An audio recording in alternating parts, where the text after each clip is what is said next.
បងជាកូនប្រុសអ្នកនយោបាយដ៏អស្ចារ្យបងជាមនុស្សម្នាក់គត់ដែលចាប់បានយៈភ្នែកមួយនោះបងជាវរៈបរោះរបស់ពួកគេនៅក្នុងសៃវៀននៅក្នុងការបះបោរពួកគេនឹងធ្វើតាមបងមានបានលើពួកគេចង់ឲ្យបងមានសេរីភាពដែរទេបងប្រយុទ្ធដើម្បីសេរីភាពគ្រប់ឱកាសដែលបងបានធ្វើថ្ងៃស្អែកបើសិនជាបងសំណាងបងនឹងមានឱកាសឈ្នះហើយមានសេរីភាពត្រូវហើយតែរឿងមួយនោះគឺត្រូវតែប្រយុទ្ធផ្សេងទៀតឬក៏យៈភ្នែកមួយផ្លាវាគេថាស្ដេចថៃបរោះមិនឲ្យយៈភ្នែកមួយមានសេរីភាពជាដាច់ខាតពេលដែលប្រជាជននឿយណាយចំពោះវានឹងត្រូវបានប្រហារជីវិត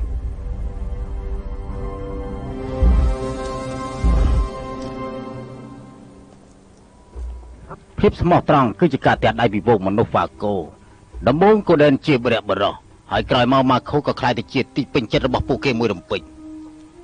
ហើយស្រែករកសេរីភាពឲ្យគេទៀតវាជាការដាក់ឆ្កាងតាមកន្លែងទីផ្សារអ្នកប្រយុទ្ធម៉ាខូនោះគឺដូចអ្នកដែលបានចាប់យៈភ្នែកមួយអញ្ចឹងដែរទេអត់ទេលពូប្រហែលជាការស្រានោះហើយលពូដំណឹងមកពីខាងមុខនេះមិនល្អទេខាងមុខមួយណាទៅពួកគេទាំងអស់តំបន់ប្រយុទ្ធជាច្រើននៅផាណូនី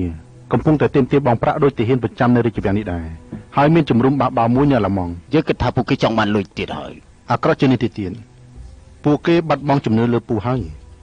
ពួកគេគិតថាពូកំពុងតែគៀបសង្កត់ក្រុមទាហានរបស់ខ្លាញ់ក្រុមវានឹងបំផ្លាញពួកគេថាយើងអាចគៀបសង្កត់ពួកគេខ្លាំងប៉ុណ្ណាហើយពូក៏គួរដឹងរឿងនេះដែរវេទិកានោះកំពុងបលើសម្លេងស្រឡាញ់វីរៈបរោះចំពោះម៉ាខូតើនរណាល្អជាងម៉ាខូដើម្បីដឹកនាំប្រឆាំងនឹងពូនោះគេមានការគ្រប់គ្រងប្រជាជនហើយតបពាក់កណ្ដាលទៀតមិនតបទាហានធ្វើការពារយើងជា3ផ្នែកពីកន្លែងត្រួតពិនិត្យថ្ងៃនេះទៅឈប់ចំណែកម៉ាខូវិញយើងនឹងមើលថែគេ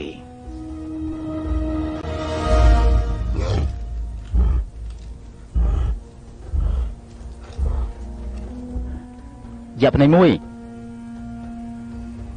សាច់ត្រូវហើយគឺសាច់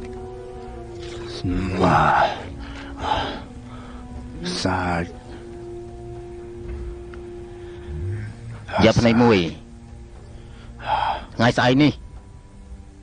យើងនឹងប្រយុទ្ធគ្នាបើយើងឈ្នះយើងនឹងមានសេរីភាពយើងមានសេរីភាពរហូត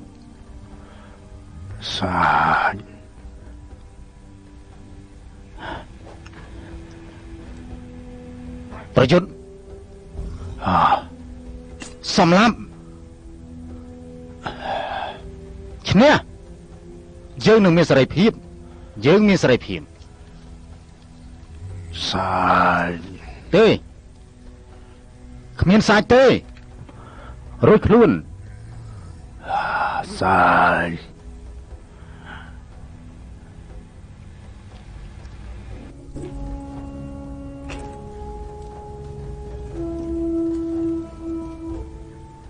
យ៉ាប់ភ្នែកមួយ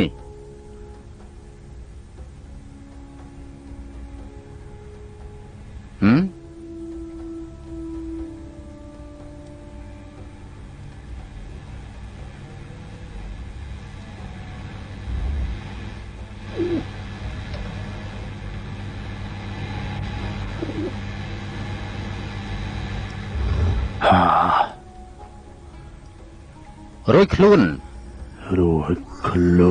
ទេឯងមិនរួចខ្លួនទេយើងរួចខ្លួនឯងមិនរួចខ្លួនទេឯងមិនអាចទេឯងសម្លាប់មនុស្សអស់ច្រើនណាស់ហើយមិនអាចរួចខ្លួនបានទេរួចខ្លួនដាច់ខាត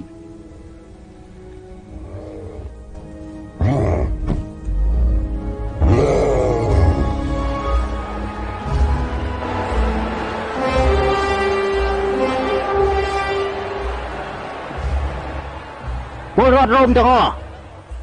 រាជាថៃបរោះវរៈស្នេហ៍តូនៃកងទ័ពដែលមិនចេះចាញ់របស់យើងធ្វើពិធីឆ្លងនៅថ្ងៃបញ្ចប់នៃល្បែងយកឈ្នះនេះអស់លោកប្រជាជនលោកជាអភិជនរ៉ូម៉ាំងលោកជាអ្នកដែលចង់ផ្ដល់នូវរង្វាន់ដល់ក្តីក្លាហាននិងជ័យជំនះនៅក្នុងសាវៀននេះដោយអំណោយដ៏អស្ចារ្យពីសេរីភាពលោកអ្នកបាននិយាយហើយរាជារបស់អ្នកបានលឺនៅអ្វីដែលលោកចង់ផ្ដល់ អ្នកប្រយុទ្ធ3ក្រុមគឺជ្រើសរើសយ៉ាងសម្រិតសម្រាំងនិងប្រយុទ្ធការស្លាប់រស់ហើយពួកអ្នកឈ្នះនឹងត្រូវប្រទានសេរីភាពរបស់ពួកគេដូច្នេះពលរដ្ឋទាំងអស់រងចាំទស្សនាចាប់ពីពេលនេះតទៅអេធីលីខូលប្រកួតនឹងដូមភេដាក់ការភ្នាល់តើនរណាស្លាប់ហើយនរណាឈ្នះនឹងមានសេរីភាពអេធីលីខូលជួបជាមួយនឹងភពភ័យការជ្រើសរើសអ្នកចម្បាំងធ្វើឲ្យគ្មានសតិដូមភ័យនឹងអេធីលីខូលមិនមែនគូប្រកួតទេវានឹងបញ្ចប់ត្រឹមតែមួយនាទីពួកគេគួរតែយកឈ្នះក្នុងការលេងល្បែងនៅថ្ងៃប្រកួតគ្នាត្រូវទេសុំទោសកូឌីយ៉ាងហើយណាស់យើងមានឱកាសមួយដើម្បីយកឈ្នះបាននៅសេរីភាពរបស់យើង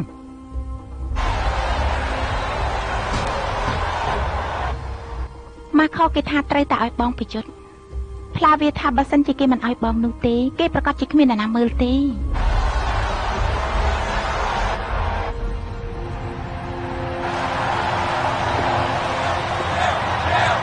សម្រាប់ដាក់ទ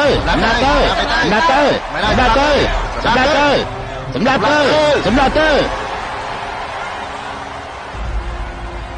អេធីលីខូចាប់ពីថ្ងៃនេះតទៅឯងជាអ្នកប្រយុទ្ធម្នាក់ទៀតហើយជាមនុស្សដែលមានសេរីភាពក្នុងក្រុងរ៉ូមព្រះរាជាប្រទានដាវឈ្នះនេះដល់ឯង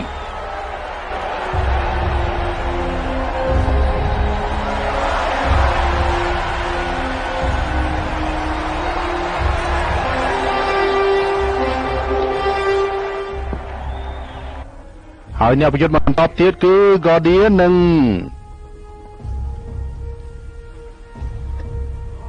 Guardian ហើយនឹង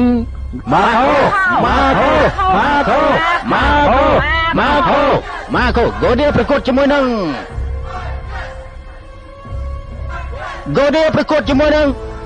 Gordoni Sicilian ទុកឲ្យ Gordoni រត់ឲ្យអស់កម្លាំងសិនទៅគេលឿនណាស់ឯងក៏លឿនជាងគេដែរមែនទេពួកគេមានសំណាង3ដងពួកគេនឹងហៅលោកសម្រាប់គូចុងក្រោយដឹងច្បាស់ណាអញ្ចឹងយើងជួបគ្នាទៀតជាមួយមនុស្សដែលមានសេរីភាព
Guardian នឹងត្រូវផ្ដល់សេរីភាពហើយ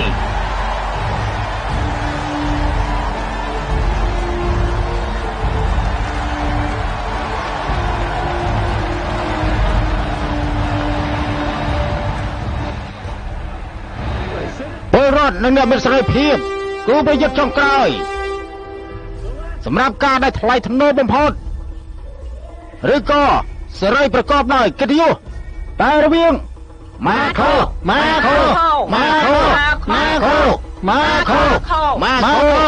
ម៉ាខោជាមិត្តរបស់ខ្ញុំហើយម៉ាខោចូលសាយវៀនហើយម៉ាខោចូលសាយវៀនទៅនាំម៉ាខោចូលសាយវៀន